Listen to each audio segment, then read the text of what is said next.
इस क्यूट से बच्चे का नाम कोतारो है और ये इस लड़के रयू का छोटा भाई है। इन्होंने अपने पेरेंट्स को एक प्लेन क्रैश में खो दिया था।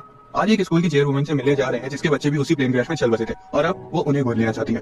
कमरे में आते ही चेयरवुमन बोलती है कि वो इतनी देरी से क्यों आए, वो सुबह से उनका इंतजार कर रही थी।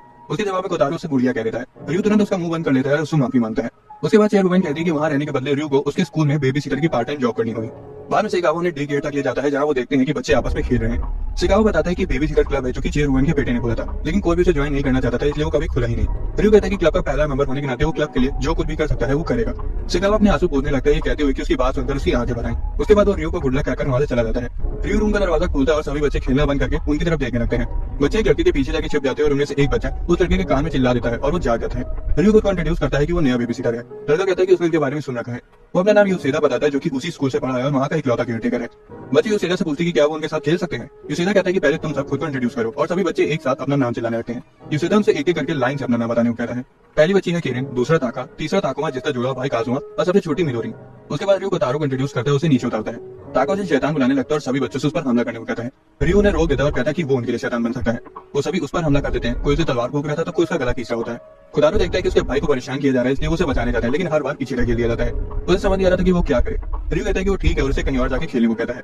कोतारो बुक शेल्फ के पास जाता है और एक किताब निकालता है और देखता है कि दूसरे बच्चों ने उसके भाई को घेर लिया है। यूसेदा उससे पूछते हैं कि क्या उसे अपना भाई वापस चाहिए। कोतारो मना कर देता है। फिर वो उससे पूछते हैं कि क्या मैं तुम्हारे लिए किताब पढ़ दूं, जिस पर कोतारो अपना सिर हिलाते हुए रयू की तरफ देखता है।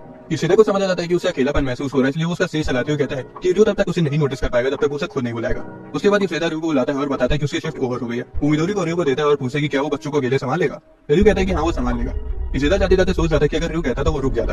अभी वो मिडोरी का डायपर बदलता है और ताका उसके बाल खींचने लगता है। किरण उसके पास आती है और पूछती है कि क्या उसे भूख लगी है क्योंकि उसने खाना बनाया है। उसके बाद वो मिडोरी को पकड़ लेती है और कहती है कि मैं तुम्हारी माँ बनूंगी और तुम मेरी बेटी। रयू उसे रोकता है और कहता है कि इसमें खतरा हो सकता है। अचानक से किरण बौरा जाती है क्योंकि दोनों जुड़ा भाई ने उसे पूरा खाना खिला दिया था। काजुमा गिर जाता है और रोने वाला होता है, लेकिन रयू उसे उठा लेता है। ताकुमा उसे सहलाने लगता है और कहता है कि ए दर्द छू मत हो जा, और काजुमा को थोड़ा ठीक लगने लगता है। किरण अपने फैले हुए खाने को देखकर गुस्से में थी, इसलिए रयू का मन बहलाता है। दूसरी तरफ मिडोरी रोना शुरू कर देती है और रयू से गोदी लेता है।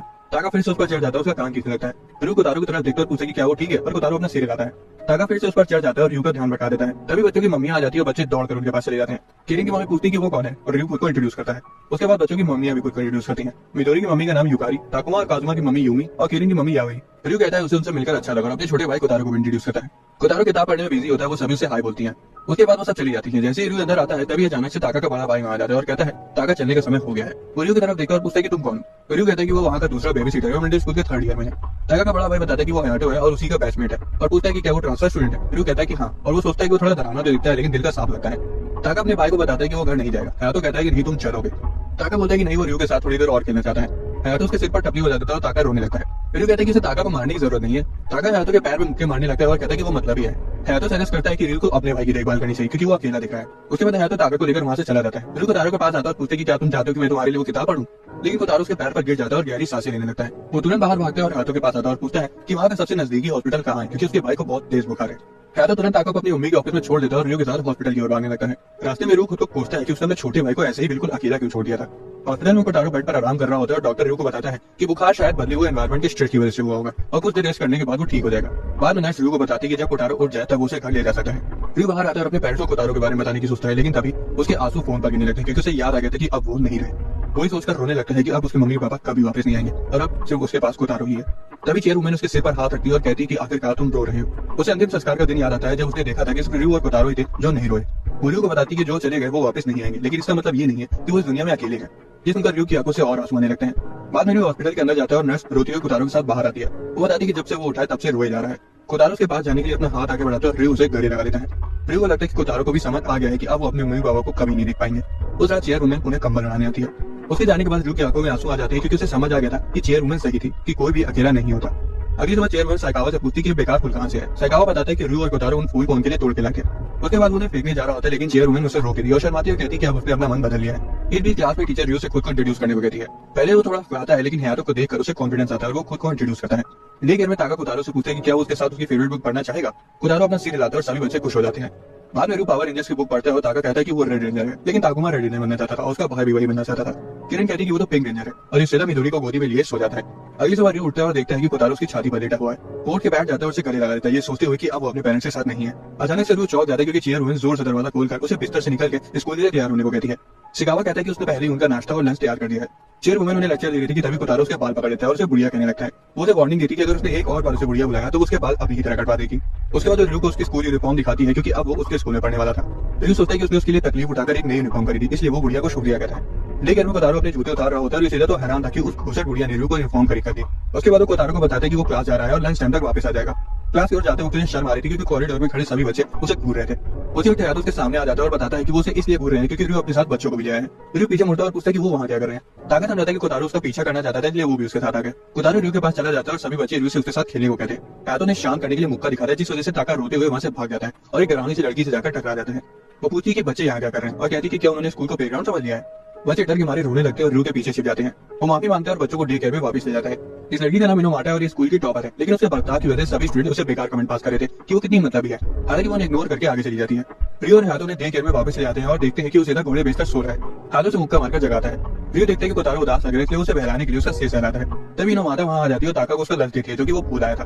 वो लंच उसकी मम्मी ने भिजवाया था जो कि उनके स्कूल में टीचर थी, लेकिन उसको वहां देखते ही बच्चे डर के मारे कांपने लगते हैं। जैसे ही इनोमाटा वहां से जाने वाली थी तभी उसेदा के पेट में बहुत तेज दर्द होने लगता है और वो हाथों से उसे नेक्स्ट ऑफिस ले जाने को कहता है और रियो और इनोमाटा से उसकी गैर मौजूदगी में बच्चों का ध्यान रखने को कहता है। वो लोग कुछ नहीं बोल पाए, बस उसे जाते हुए देखते रह गए। रियो इनोमाटा से कहता है कि वो बच्चों को अकेले संभाल लेगा, इसलिए वो अपनी क्लास में वापस जा सकती है। वो कहती है कि वो यूसेदा के रियो के काम को पूरा करेगी। हालांकि बच्चे उसे डर के मारे रियो के पीछे जाके छिप जाते हैं। बाद में इनोमाटा मिडोरी को गोदी लेने का ऑफर करती है। वो शर्म के मारे पूरी लाल हो जाती है और तेजी से बोलती है कि वो सिर्फ मदद करना चाहती है। उसकी आवाज से मिडोरी उड़ जाती है। वो रोने लगती है और रियो उसे चुप कराता है। ताका से तलवार चुभो देता है और सभी बच्चों से चुड़ैल बोलकर उस पर हमला कर देते हैं। इनोमाटा गुस्सा हो जाती है और उन्हें डराते हुए कहती है वो चुड़ैल किसे बोल रहे हैं। तभी रियो देखता है कि इनोमाटा रो रही है, इसलिए वो सभी बच्चों से उसके साथ बुरा बर्ताव करने के लिए माफी मांगने को कहता है। हालांकि इनोमाटा इस तरह की जबरदस्ती वाली माफी नहीं सुनना चाहती थी। उसे तो रियो के लिए बुला रखा था क्योंकि उसे इतने बदतमीज बच्चों को संभालना पड़ रहा है। रियो मुस्कुराता है और कहते हैं कि वो उस पर बोझ नहीं है, लेकिन तभी इनोमाटा उसे पिलो फेंक कर मार देती है और कहती है कि मेरे सामने इस तरह मत मुस्कुराओ। वो उस पर चीजें फेंकी जाती है और रोते हुए कहती है कि बच्चे रियो को तो पसंद करते हैं लेकिन उसे कोई पसंद नहीं करता। पढ़ाई ही एक ऐसी चीज है जिसमें वो अच्छी है। किरण उसके पैर पर अपना हाथ रख देती है और इनोमाटा अपने आंसू पोंछती है। किरण कहती है कि मत रो और सभी बच्चे आंसू भरी आंखों से उसकी तरफ देखते हैं। वो उन्हें गले लगा देती है और सभी बच्चे उसे सॉरी कहते हैं और वो जल्द ही बच्चों के साथ सो जाती है। बाद में कोतारो अपनी टी शर्ट में बने हुए टाइगर को देखता है और रियो पूछता है कि वो उसे क्यों देख रहा है। किरण बताती है कि वो दुखी है क्योंकि ताका ने उसकी बेइज्जती कर दी थी। ये कहकर कि जो बिना असली शेर देखे शेर के टी शर्ट पहनते वो बोंदू होते हैं। ताका कहते हैं कि इसमें मैंने गलत क्या बोला। हयातो उसके सिर पर मुक्का जड़ देता है और कोतारो को उसका मजाक उड़ाने के लिए डांटता है। ताका रोने लगता है और कहता है कि भाई आप हमेशा मेरे साथ ऐसा ही करते हैं और आप मुझसे नफरत करते हैं। हयातो एकदम सीधा सीधा बोल देता है कि ना तो उसे नफरत करते हैं और ना ही उसे पसंद करता है। जैसे सुनकर ताका और रोने लगता है और यूसेदा के पास भाग जाता है। वो चिल्लाता है कि भाई मैं तुमसे नफरत करता हूँ। हयातो ताका को उठा लेता है और उसे घर ले जाता है। बाद में रियो कोतारो से वीकेंड में जू चले हो गया था, जिसे सुनकर बाकी बच्चे भी उसके साथ वहां जाने को कहने लगते हैं। यूसेदा आता है और कहता है कि उसे सभी बच्चों को वहां ले जाना चाहिए और वो भी साथ में चलने के लिए तैयार है क्योंकि उसे वीकेंड पे काम करने के एक्स्ट्रा पैसे मिलेंगे। रात में खाने के वक्त रियो चेयरवुमन से ट्रिप पे जाने की परमिशन मांगता है। वो मान तो जाती है लेकिन यूसेदा को एक्स्ट्रा पैसे देने से मना कर देती है क्योंकि बच्चों की मम्मी अभी साथ में जा रही थी। रियो उन्हें भी साथ में चलने के लिए पूछता है लेकिन वो मना कर देती है कहते हुए कि वो जगह से जानवरों की बदबू आती है। ट्रिप के दिन सेगावा रियो को एक बड़ा सा लंच बॉक्स देता है और ट्रिप के लिए कुछ पैसे देता है जो कि चेयरवुमन ने उसे दिए थे। जू में रियो यूसेदा को वो पैसे देता है जो चेयरवुमन ने उसे दिए थे। हालांकि वो मना कर देता है। वो बच्चों के फोटोज खींचता है और उनके पापा को भेजता है जो कि वहां नहीं आ पाए। या तो वहां अपनी बेसबॉल ड्रेस पहनकर आता है और ताका को उतार देता है क्योंकि उसे प्रैक्टिस पर जाना था। अब उनकी जू की ट्रिप शुरू हो जाती है और बच्चे सबसे पहले हाथी को देखकर हैरान हो जाते हैं। यूसेदा उनकी अलग अलग जानवरों के साथ फोटो देता है। बच्चे शेर को पिंजरे में से दहाड़ते हुए देखकर बहुत डर जाते हैं और अपनी मम्मी के पास भाग जाते हैं और डर के मारे कांपने लगते हैं। कोतारो अभी भी लीडर शेर के सामने खड़ा होता है। हालांकि जब रियो उसे देखता है तो पाता है कि वो डर के मारे जम चुका है। वो उसे उठाता है और सोचता है कि अगर वो जंगल में होते तो सबसे पहले शेर कोतारो को ही खाता। बाद में वो लोग प्यारे प्यारे शेर के बच्चों को देखते हैं। यूसेदा कहते हैं कि अब लंच का समय हो गया, इसलिए रियो रोकर से अपना लंच लेने चला जाता है। वो देखते हैं कि कोतारो किसी चीज को ध्यान से देखा है। जब रियो मुड़ता है तो पाता है कि वो किसी परिवार को देख रहा था और वो तुरंत उनकी जगह अपने परिवार को इमेजिन करने लगता है। तभी यूसेदा उसे खाने के लिए बुला लेता है। मम्मी से कहा कि रियो लंच बॉक्सेस की तारीफ करती है जिसमें कई सारे प्यारे जानवर बने हुए थे। लंच के बाद यूसेदा बच्चों की खरगोश के साथ तस्वीर लेता है, ये सोचते हुए कि उनके पापा लोग तो वो फोटो जरूर खरीदेंगे। तभी कोतारो एक भेड़ को देखकर उसे चेयरवुमन के साथ कंपेयर करने लगता है। वो दोनों उसके पास चले जाते हैं और यूसेदा उनके फोटोज लेता है। बाद में ताका कोतारो को एक बात दिखाने ले जाता है और डींगे हाँकता है कि उसके नाम का मतलब भी बात है। रियो बताता है कि जो फैल्कन वहां बैठा है उसके नाम हायाबुसा में हयातो का हाया भी है। ताका उसकी बात नहीं मानता, कोतारो को अपने साथ ले जाता है। बाद में बच्चे खिलौनों की दुकान में चले जाते हैं और खिलौना उठा लेते हैं और अपनी मम्मी से उसे खरीदने को कहते हैं। मेरी मम्मी तो दुकान वाले के सामने मुझे रसीद देती। कोतारो को कीचेन चाहिए जो कि चेयरवुमन की तरह दिख रही थी। फिर उसके पैसे देने चला जाता है और ताका को यूसेदा के पास छोड़ देता है।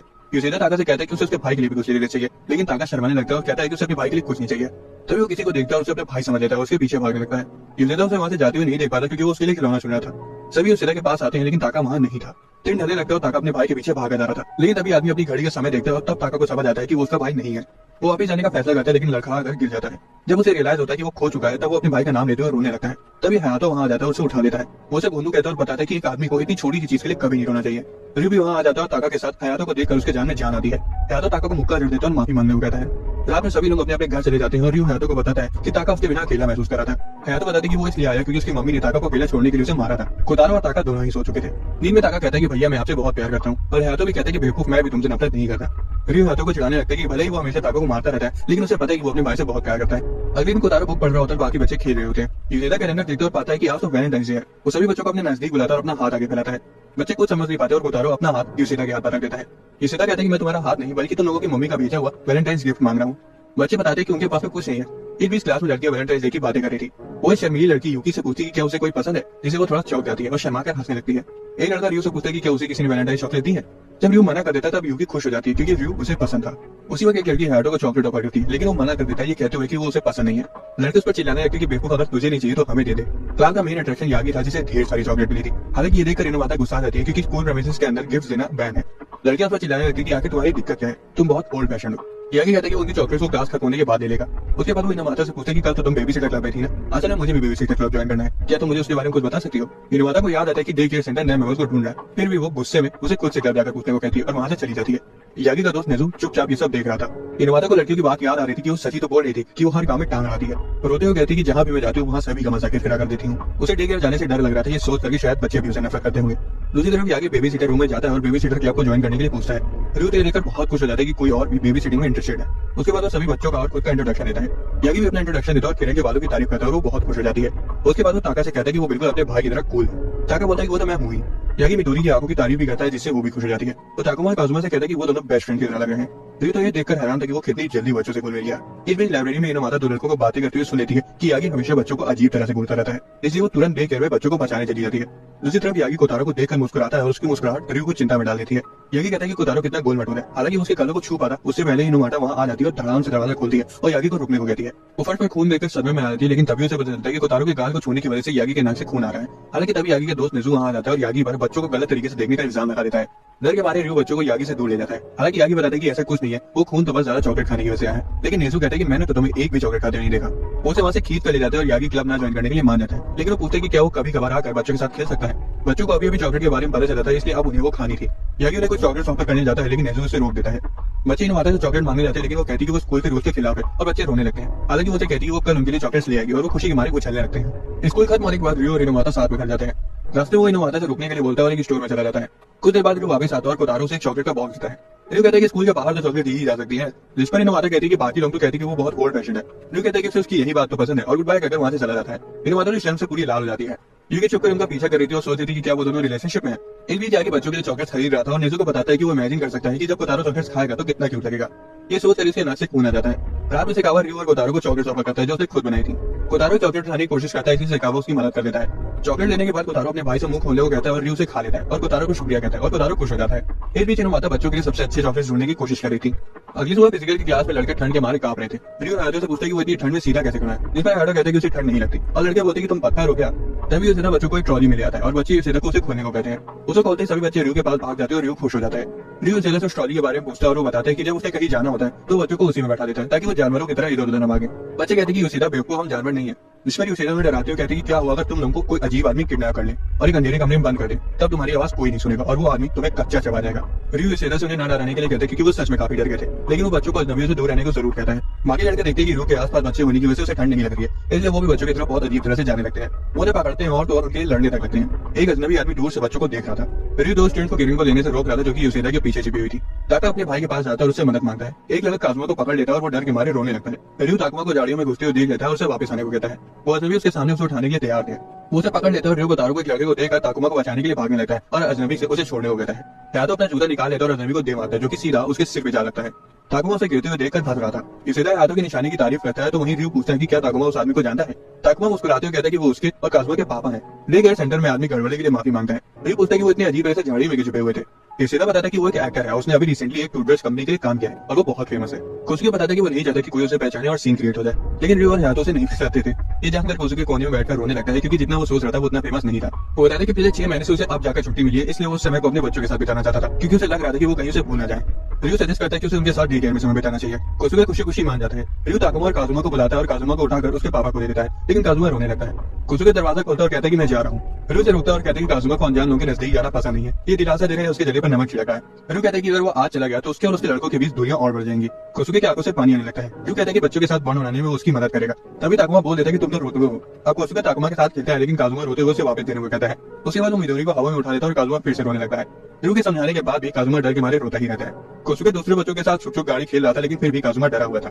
इसी तक उसको बताता है कि उसे नहीं पता था कि काजुमा अपने पापा से इतनी नफरत करता है। तो वही हारा वो कोसुके एक किनारे बैठा होता है। उसके बाद वो अपने बेटों के पास जाता है और उनका मजा किरकिरा करने के लिए उसे माफी मांगता है। वो कहता है कि खूब मजे करना, मैं घर में तुम लोगों का इंतजार करूंगा।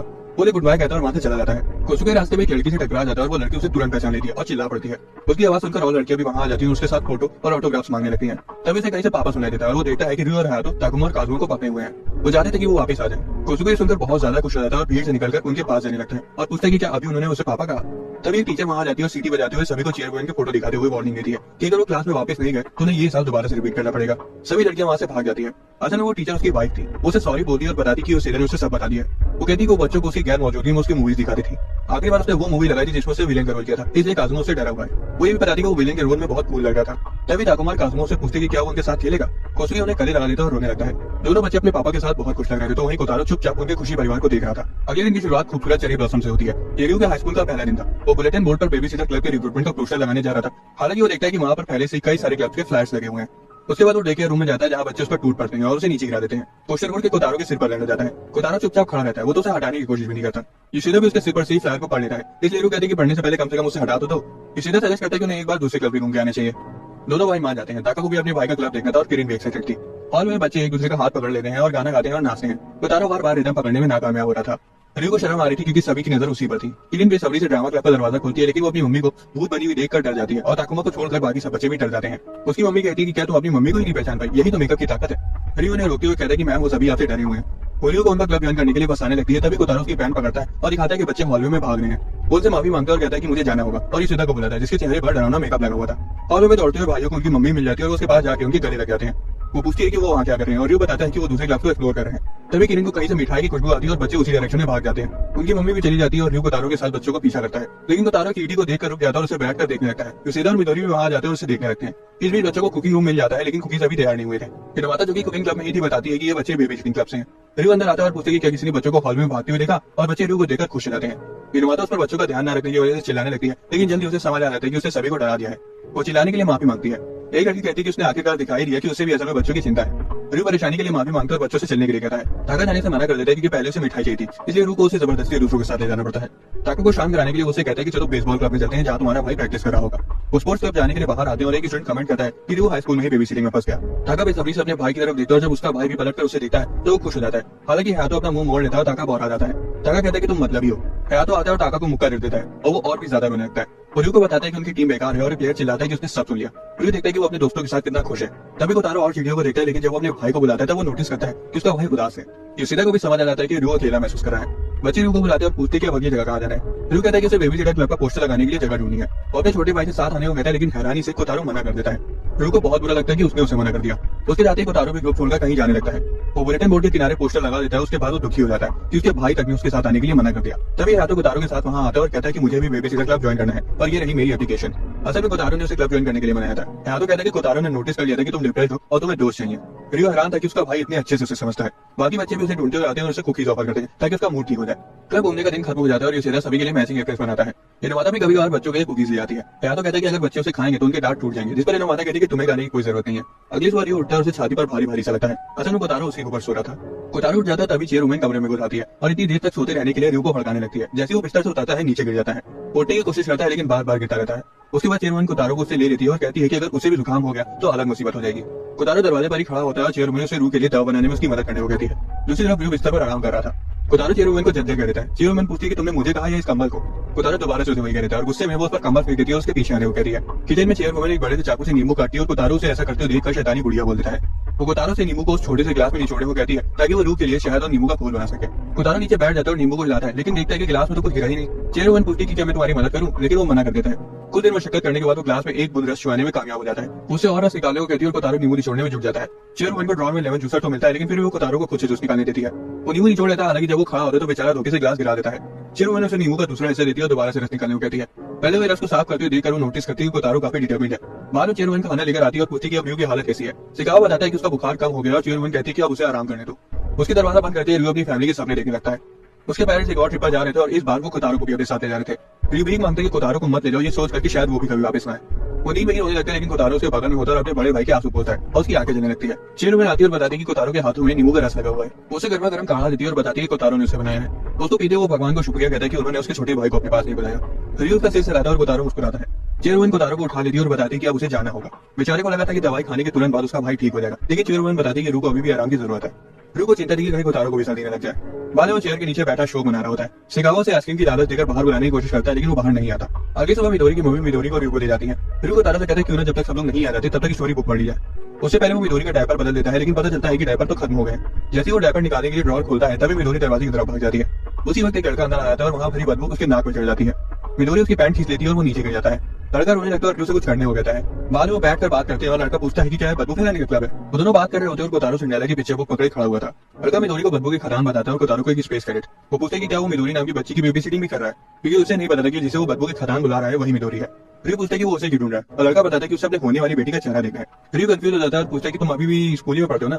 लड़का कहता है कि लेकिन मैं तुमसे 1 साल बड़ा हूँ और तुम मुझे इनुई सेंपाई कहकर बुलाओ। रियो बताता है कि मिडोरी की मौत तो पहले से मैरिड है, लेकिन इनुई बस मुस्कुराता है और कहता है कि ये सब प्यार में नहीं देखा जाता।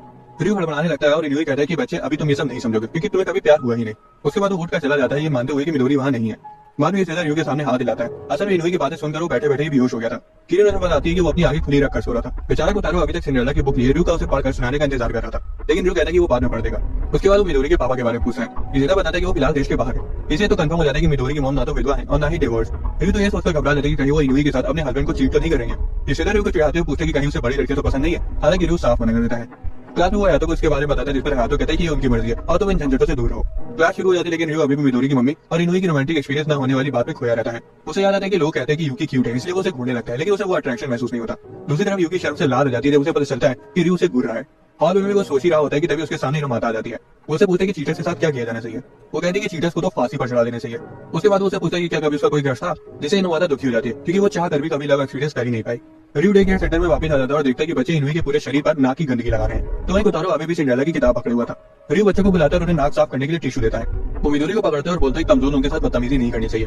रियो उसके पास आता है और कहता है कि मुझे पता चल गया है कि बदबू की खदानी मिडोरी है, तूने मुझे पहले क्यों नहीं बताया। और तभी मिडोरी उसकी उंगली काट देती है। बच्चे भी उसे कमजोर बुलाने लगते हैं। रियो कहता है कि ऐसी किसी शादीशुदा लड़की जिसका पति जिंदा हो और यहाँ तक कि एक बच्ची भी हो, उसके पीछे पागल होना गलत है। रियो कहता है कि ऐसा नहीं है, उन्होंने नहीं बताया था कि उनका हस्बैंड बहुत दूर है और इसका मतलब तो यही बनता है कि वो मर चुका है, इसलिए मैं उन्हें सपोर्ट करना चाहता हूँ। तभी अचानक मिडोरी की माँ उसे लेने आ जाती है। इनुई जो कि पूरा लाल हो चुका था उनके पास जाता है और उनका हाथ पकड़ता है। बच्चे उसे उबला हुआ ऑक्टोपस कहने लगते हैं। इनुई हकलाता और कुछ कहने जा रहा होता है, लेकिन तभी मिडोरी जोर जोर से रोने लगती है। वो मिडोरी को ले लेती है और उसे सलाते हुए कहती है कि पापा जल्दी घर आ रहे हैं, जिसे सुनकर इनुई दंग रह जाता है। वो उसे उनके हस्बैंड के बारे में पूछता है और उसे बताती है कि वो टर्की से वापस आ रहे हैं। उसके बाद वो पूछती है कि तुम क्या कहने वाले थे। इनुई शर्माने लगता है और कहता है कि वो भूल गया। उसके बाद वो मिडोरी का ध्यान रखने का ऑफर करता है ताकि वो अपने हस्बैंड के साथ डेट पर ला सके और उसे थैंक्स कहती है। उसे जाने के बाद इनुई कोने में बैठ के शोक मना रहा होता है और बच्चे उसे अभी भी परेशान कर रहे होते हैं। गुस्से में उसे कहता है कि तुम्हें उनके हस्बैंड के बारे में पहले से पता था ना। इजेरा कहता है कि उसे तो बस मजे लेने थे, इसलिए उसने कुछ नहीं बताया। इनुई शर्म के मारे अपना चेहरा ढक लेता है और कहता है कि उसने बिल्कुल बेवकूफी का काम किया है। इनुई कहता है कि ऐसा नहीं है, बल्कि वो उनके सामने बहुत कूल लग रहा था। इनुई कहता है कि शायद उसने ऑर्डर समझने में गलती कर ली, पहले प्यार फिर शादी और उसके बाद बच्चे होते हैं। उसके जाने के बाद वो कोतारो की ओर देखता है और पाता है कि उसने अभी भी सिंड्रेला की किताब पकड़ी हुई है। वो उससे माफी मांगकर सभी बच्चों के साथ बैठकर किताब पढ़ता है। उसके बाद वो मिडोरी उसकी मॉम को उसके फादर के साथ खुशी खुशी मिलने के बारे में इमेजिन करता है। अगले दिन रियो नाम के ड्रैगन किंग ने डीमन क्वीन मिडोरी के शासन में पृथ्वी पर कब्जा कर लिया है, लेकिन डरने की कोई जरूरत नहीं क्योंकि 5 रेंजर्स पृथ्वी को बचाने के लिए वहां आ चुके थे। टाका रेड रेंजर, कोतारो ब्लू और दोनों भाई येलो रेंजर्स थे। किरिन उन पर ध्यान नहीं दे रही थी और ड्राइंग बना रही थी। टाका उस पर चिल्लाने लगता है। किरिन को वो गेम वगैरह नहीं खेलना था और अब वो पढ़ना चाहती थी। रियो तो खौफ में आ जाती क्योंकि किरिन ने बिल्कुल इनोवाता की तरफ बिहेव करना शुरू कर दिया था, लेकिन दिक्कत की कोई बात नहीं थी क्योंकि उसे पढ़ लिखकर एक चुड़ैल बनना था। टाका भी किरिन के बहकावे में आ जाता अगर यादव ने उसे ना बताया होता कि लड़के चुड़ैल नहीं बन सकते। लेकिन जब बाकी बच्चे उसके बहकावे में आने लगे तब टाका और किरिन के बीच लड़ाई शुरू हो गई कि रेंजर्स असली होते हैं या विचेस। रियो यादव को ये बताने से रोक देता है कि वो दोनों ही रियल नहीं होते ताकि उनका सपना न टूट जाए, लेकिन अब काफी देर हो चुकी थी और उन दोनों की बहस काफी ज्यादा बढ़ चुकी थी। कोतारो जो उन दोनों का झगड़ा शांत कराने आता है उसे किनारे फेंक दिया जाता है और दोनों लड़ने लगते हैं। टाका अगले दिन पुख्ता सबूत के साथ आता है। वो रेड रेंजर के साथ एक फोटो लेकर आया था। वो कहते हैं कि रेंजर्स असली होते हैं। उसके बाद वो किरिन से कहता है कि तुम्हारे विचेस के असली होने का कोई एविडेंस नहीं है। किरिन चुड़ैल की किताब पीछे पकड़ी हुई थी और चिल्लाती है कि मेरे पास भी सबूत है जो कि मैं तुम्हें उड़ के दिखाऊंगी। बाहर पूरी डिटर्मिनेशन के साथ वो झाड़ू पर बैठ कर उड़ने की कोशिश करती है। इसेदा कहता है कि ये तरीका शायद काम नहीं करेगा। टाका कहता है कि मैंने बोला ही था चिड़िया असली नहीं होती है, चलो चल के खेला जाए। किरिन कहती है कि मैं तब तक नहीं जाऊंगी जब तक मैं उड़ नहीं पाती। रियो जिसे उसकी चिंता हो रही थी, इसेदा कहता है कि तुम्हें क्लास में वापस जाना चाहिए। किरिन जल्दी हारी मान जाएगी। रियो हाथों को उसके बारे में बताता है, जिस पर वो कहता है कि इसमें इतना सोचने वाली क्या बात है। उसको सच बता दो कि विजय असली नहीं होती है। रियो कहता है कि ऐसे बच्चों का सपना तोड़ना सही नहीं होता। वो बात कर ही रहे होते कि तभी पीछे से इनोमाता आकर उन्हें वॉशरूम का रास्ता रोकने की वजह से डांटने लगती है और कहती है। रियो माफी मांगता है और पीछे हट जाता है। वो कहती है कि मैंने तुम लोगों को बच्चों के सपनों को तोड़ने के बारे में बात करते सुना, क्या कुछ हुआ है? यादव पूछता है कि क्या तुम्हें हमारी बातचीत में शामिल होना है। वो शर्मा जाती है और वहां से चली जाती है। रियो उसे रोकता है और कहता है कि हमें तुम्हारी सलाह चाहिए, और उसको बाद में वो किरण की प्रॉब्लम के बारे में बताता है। वो कहती है कि मैं मदद कर सकती हूँ, मुझे लंच टाइम में मिलना। बाद में कुछ किताबें लेकर आती है जिसमें विचेस के असली दुनिया में होने के सबूत होते हैं। रियो कहते हैं कि ये बहुत डरावनी और आप इतने खौफनाक इतिहास को बच्चों को नहीं दिखा सकते। जब उसे रियलाइज होता है तब वो माफी मांगती है और चली जाती है, क्योंकि सोचती है कि इनोवाता और रियो के बीच आखिर रिलेशन क्या है। दूसरी तरफ रियो सोच रहा था कि इनोवाता थोड़ी अजीब सी है लेकिन अच्छी है। उसे चेयरमैन की याद आती है जो कि खुद में चुड़ैल जैसी दिखती है। उसे बीच बनने का नाटक करने के लिए बोलने के बारे में सोच रहा था, लेकिन वो उसे पढ़ने के लिए डांटने लगेगी। इस बीच युसेदा किरण से अंदर आने के लिए बोल रहा था, लेकिन वो कहती है कि मेरे रास्ते में मत आओ, मैं बस उड़ने की वाली हूँ। युसेदा सोचता है कि वो ऊंचाई पर तो है नहीं, इसलिए उसे बाहर रहने देना ठीक होगा। खुदारो उसकी पैंट खींचता है और वो बीच वाली किताब उसे पढ़ने के लिए देता है। सही बच्चे उसे सुनने के लिए उसके पास आ जाते हैं। किरण ऊपर देखती है और सोचती है कि वो वहां से कूदकर उड़ सकती है। रियो बच्चों को दिखाने के लिए जादुई किताब लेकर डे केयर सेंटर की तरफ जा रहा था। वो देखता है कि किरण छज्जे से कूदने वाली है और तुरंत किताब छोड़ देता है। रियो ऐन वक्त पे उसे नीचे गिरने से बचा लेता है और किरण फूट फूट कर रोने लगती है कि उसका सपना टूट गया। रियो उसे शांत कराता है और सोचता है कि उसे उसको बता देना चाहिए था कि विचेस असली नहीं होती है और सिर्फ कहानी में होती है, जैसे कि हयातो ने से कहा था। तभी चेयरमैन वहां आ जाती है और पूछती है कि वो रो क्यों रही है। किरण भी लगती है और कहती है कि वो उड़ नहीं सकती। चेयरमैन कहती है कि हाँ तुम नहीं उड़ सकती, इसके लिए तुम्हें 100 साल उड़ने की प्रैक्टिस करनी होती है। वो पूछती है क्या उसके बाद वो झाड़ू पर उड़ सकती है, जिसका वो कहती है कि ये तुम्हारी सोच पर निर्भर करता है। बच्चे उसकी बातें सुनकर हैरान हो जाते हैं और वहां से चली जाती है। अंदर ताका कहता है कि वो चुड़ैल का खेल भी खेल सकते हैं। बच्चे खुश हो जाते हैं और रियो सोचता है कि शायद चेयरमैन असल में एक चुड़ैल भी हो सकती है, किसको पता। अगले सीन में हम नेज़ु को उसके भाई बहन के साथ उसके घर में देखते हैं। अचानक से उनके भाई की चाय की आवाज सुनाई देती है जो कि उनके पापा पर चिल्ला रहा था कि वो घर छोड़कर जा रहा है। दूसरी तरफ रियो बाहर कपड़े सुखा रहा था और कोतारो चींटियों को देख रहा था। कोतारो चींटियों का पीछा करने लगता है, लेकिन कुछ दूर जाने के बाद वो अचानक से रुक जाता है। कोतारो वापस आता है और रियो की पैंट पकड़ लेता है और उसे खींच कर अपने साथ ले जाता है। रियो कहता है कि अगर तुम मुझे ऐसी खींच कर ले जाते गए तो मैं लड़खड़ा कर गिर जाऊंगा। उनकी रुकते रियो देखता है कि एक लड़का झाड़ियों में फंसा हुआ है। वो अनजाने में उसे नेज़ु कह देता है क्योंकि वो उसी की तरह दिख रहा था। तो वही कोतारो उसे चूहा कह देता है। किचाई झाड़ियों से बाहर आने की कोशिश कर रहा था, इसलिए रियो मदद के लिए अपना हाथ आगे बढ़ाता है, लेकिन किचाई उसके हाथ पर झटक देता है, ये कहते हुए कि उसे उसकी मदद की कोई जरूरत नहीं है। कोतारो तो ये देख के खौफ में आ जाता है, हालांकि रियो उसका सिर चलाते हुए कहता है कि मैं ठीक हूँ। रियो पूछता है कि क्या वो नेज़ु का भाई है, और लड़का अपना सिर हिलाता है। रियो बताता है कि तुम्हारा भाई नेज़ु और मैं सेम स्कूल में पढ़ते हैं। रियो पूछते हैं कि क्या घर में कुछ हुआ है, लेकिन किचाई शांत रहता है। उसके बाद रियो वापस से कपड़े सुखाने चला जाता है, ये कहते हुए कि अगर उसे बात करनी हो तो उसे बुला सकता है। रियो कोतारो को वहीं रुकने में कहता है और बाहर आकर नेज़ु को कॉल करने के बारे में सोचता है, लेकिन उसे याद आता है कि उसके पास तो नेज़ु का नंबर ही नहीं है। कोतारो की जगह को शांति से देख रहे होते तभी अचानक से किचाई घबरा जाता है और कोतारो को वहां से तुरंत भागने को कहता है। तभी भी जैसे किसी का हाथ कोतारो की ओर आने लगता है और वो लड़का कोतारो के गालों के साथ खेलने लगता है। इनोवाता और रियो झाड़ियों के पीछे से वहां आ जाते हैं और यागी की नाक से खून आने लगता है। इनोवाता गुस्से में यागी से कहती है कि अगर उसने कोतारो को छूना बंद नहीं किया तो वो पुलिस बुला लेगी। दूसरी तरफ यागी उसके साथ मजाक करने लगता है कि अगर तुम्हें भी मेरे साथ खेलना है तो तुम्हें अपनी बारी का इंतजार करना पड़ेगा, जिससे इनोवाता और गुस्सा आ जाती है। कोतारो छिप जाता है और यागी अपनी नाक साफ करता है। रियो कहता है कि उसने यागी को बुलाया था क्योंकि उसके पास नेज़ु का नंबर नहीं था, हालांकि वो इनोवाता को वहां देखकर हैरान था। यागी बताता है कि नेज़ु को काम था इसलिए वो उसकी जगह वहां आ गया और रास्ते में उसे इनोवाता मिल गई थी, इसलिए वो उसे भी साथ ले आया। हमें पता चलता है कि नेज़ु का परिवार गरीब है और उनके 8 बच्चे हैं। किचाई अपने भाई की तारीफ करता है और बताता है कि उसका भाई परिवार को फाइनेंशियली सपोर्ट करने के लिए बहुत मेहनत करता है और वो पढ़ाई में भी बहुत अच्छा है, और ये सुनकर वो सभी दंग रह जाते हैं।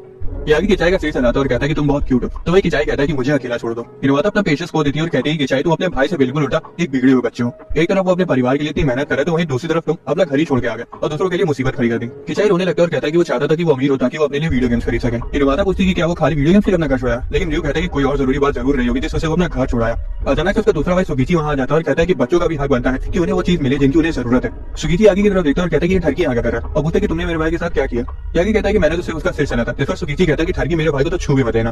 उसके बाद सुगीची समझाता है कि भले वीडियो गेम्स बड़ों के लिए इंपॉर्टेंट ना हो, लेकिन किचाई के लिए वो है, क्योंकि उसको छोड़कर उसके क्लास में सभी के पास है और उसका बेस्ट फ्रेंड उसे वो खरीदने के लिए प्रेशर करता है, ये जानने के बाद भी कि वो गरीब है। किचाई रोना जारी रखता है और कहता है कि वो अपने परिवार से बहुत प्यार करता है, लेकिन उसे गरीबी से सख्त नफरत है। यागी को याद आता है कि नेज़ु के साथ भी एलिमेंट्री स्कूल में कुछ ऐसा ही हुआ था, जब उसने नेज़ु को अपना गेम ऑफर किया था क्योंकि उसे पता था कि वो गरीब है। हालांकि नेज़ु ने उसे लेने से मना कर दिया था और कहा था कि अगर उसे वीडियो गेम चाहिए होगा तो वो खुद बना देगा। ये पहली बार था जब यागी को लगा था कि कोई उससे भी ज्यादा कूल है। किचाई कहता है कि उसका भाई कूल तो है और सोचता है कि वो मेहनत भी बहुत करता है। उसके बाद वो रियो से उसको निकालने को कहता है और वो दोनों जमीन पर गिर जाते हैं। रियो उसे सहलाते हैं और पूछता है कि क्या तुम ठीक हो, और कोतारो भी उसे सहला देता है। यागी सुकीजी को बाहर निकालता है, उसके साथ खेलने की कोशिश करता है, लेकिन सुकीजी उसे लात मार देता है। उसके बाद दोनों भाई इनोवाता से कहते हैं कि वो अपने बड़े भाई की तरह बनने की कोशिश करेंगे। तभी बेल बजती है और नेज़ु वहां आ जाता है और अपने भाइयों के बर्ताव के लिए उन सभी से माफी मांगता है। मुरी और इनोवाता को मिठाई का डिब्बा देता है और रियो उसे एक्सेप्ट कर देता है, लेकिन इनोवाता सोचती है कि वो उसे मिठाई को दे रहा है। किचाई अपने बड़े भाई से परेशानी खड़ी करने के लिए माफी मांगता है और नेज़ु ने माफ कर देता है क्योंकि उन्हें इससे कुछ सीखने को मिला। उसके बाद नेज़ु वो गेम किचाई को देता है जो उसे चाहिए था और सुकीजी पूछता है कि क्या आपने खुद बनाया, और नेज़ु यागी को घूरने लगता है। नेज़ु बताता है कि उसने वो गेम बनाया नहीं है, बल्कि अपनी कलीग की जॉब पर उसकी जगह कुछ समय के लिए काम किया था, जिस वजह से उसने वो गेम उसे सस्ते में दे दिया। उसके बाद वो कहता है कि मुझे नहीं पता कि इस बेवकूफ यागी ने तुम लोगों को क्या बताया, और उसके पैर पर लात मार देता है और बताता है कि जितना मैंने तुमसे कहा था उसका आधा तो झूठ था। वो किचाई से गेम को अपने भाइयों के साथ शेयर करने के लिए कहता है और उसका सिर चलाते हुए कहता है कि जाओ अपने दोस्तों के साथ मस्ती करो। रियो उनकी मदद करने के लिए इनोवाता को शुक्रिया कहता है और वो शर्माने लगती है। अगले दिन यूसेदा बच्चों के साथ खेलते हुए रियो से बातें कर रहा होता है। रियो बताता है कि उसे लंच ब्रेक के वक्त केमिस्ट्री का असाइनमेंट बनाना है, इसलिए वो आज उन लोगों के साथ लंच नहीं कर पाएगा। बच्चे से गुड बाय कहते हैं और रियो कोतारो का सिर चला के क्लासरूम में वापस चला जाता है। लंच ब्रेक के वक्त यूसेदा सभी बच्चों से लंच करने के लिए कहता है और देखता है कि रियो तो अपना लंच धोखे से वहीं भूल गया है। यूसेदा सोच रहा होता है कि अगर वो अपना लंच लेने नहीं आया तो वो उसके लंच को खा लेगा, हालांकि कोतारो उसकी पैंट खींचता और अपने हाथ फैला के खड़ा हो जाता है। यूसेदा पूछता है कि क्या तुम्हें अपने भाई का लंच उसको देने जाना है। कोतारो अपना सिर हिला के हाँ कहता है और बाकी बच्चे भी उसके साथ जाना चाहते थे। यूसेदा कहता है कि लेकिन पहले तुम लोगों को अपना खाना खत्म करना होगा, और वो लोग अपना लंच देरी से खत्म करने लगते हैं। बाकी बच्चे खाने में बिजी होते हैं, तभी उसे चुपके से रयू का लंचबॉक्स कोतारो को पकड़ा देता है और उसे एक नेम टैग पहना देता है, ताकि अगर वो खो भी जाए तो कोई और बच्चा उसे रयू की क्लास तक पहुंचा दे। कोतारो अपना सीरियल आता है और आराम से डे केयर से बाहर आ जाता है और रयू की क्लास की ओर जाने लगता है। इस ने कोतारो को अकेले भेज तो दिया था, लेकिन अभी भी उसे उसकी चिंता हो रही थी। तभी बाहर उसे इनुई दिखता है और उसे एक आइडिया आता है। अचानक से इनुई के सामने एक फोटो आती है और वो शर्मा जाता है, क्योंकि वो और किसी की फोटो नहीं बल्कि मिडोरी की मम्मी की फोटो थी। वो फोटो को तुरंत पकड़ लेता है और तब उसे समझ आता है कि उसे फंसाया गया है। इस दौरान कोतारो हॉलवे में चल रहा होता है और स्टूडेंट्स उसे देखकर आपस में फुसफुसा रहे होते हैं कि बच्चा किसका है। तो लड़कियां उसके बारे में टीचर्स को बताने जाती हैं, लेकिन एक लड़का उन्हें मना कर देता है, ये कहते हुए कि वो शायद किसी को लंच देने जा रहा है। तभी कोतारो के सामने सीढ़ियां आ जाती है और वो रुक जाता है। स्टूडेंट्स उसकी हेल्प करने का ऑफर करते हैं, लेकिन वो उन्हें मना कर देता है, ये कहते हुए कि वो खुद चला जाएगा। बच्चे उसकी डिटर्मिनेशन की तारीफ करते हैं और गुड लक कहकर वहां से चले जाते हैं। इनुई जो कि कोतारो को दूर से देख रहा होता है, इस बात से गुस्सा हो जाता है कि किसी भी बच्चे ने उसकी मदद नहीं करी। असल में इनुई वहां इसलिए था क्योंकि यसदा ने उसे चुपके से कोतारो का ध्यान रखने के बदले वो फोटो देने का वादा किया था। उसके बाद इनुई देखता है कि कैसे कोतारो अपने नन्हे पैरों से सीढ़ियां चढ़ने की कोशिश कर रहा है। दूसरी तरफ फिर देखता है कि वो अपना लंच देकर में बुलाया है, तो सब पूछता है कि क्या हुआ। गिटा भी उबी से सामने आ जाती है और उसे अपना लंच ऑफर करती है, ये बताते हैं कि वो डाइट पर है, जिस पर रयू कहते हैं कि डाइटिंग सेहत के लिए अच्छी नहीं होती। अब रयू तो यूकी के इशारे समझ नहीं पा रहा था, लेकिन बाकी बच्चे सब समझ गए थे, इसलिए उनको रोमांटिक मूवमेंट खराब करने के लिए अपने लंच में से थोड़ा थोड़ा लंच उसे दे देते हैं। है तो सार्कास्टिकली बोलता है कि क्लास के लड़के तुमसे बहुत प्यार करते हैं।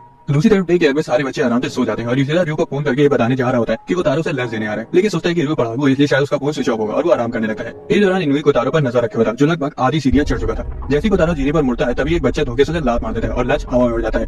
कोतारो को लगा था कि अब सब कुछ बिगड़ जाएगा कि तभी अचानक से इनुई सिर पर थैला पहने हुए उसे लंच को गिरने से बचा लेता है। वो दोबारा से लंच को उसमें रख देता है और कोतारो को पकड़ा देता है। वो वहां से जाने वाला होता है कि तभी कोतारो से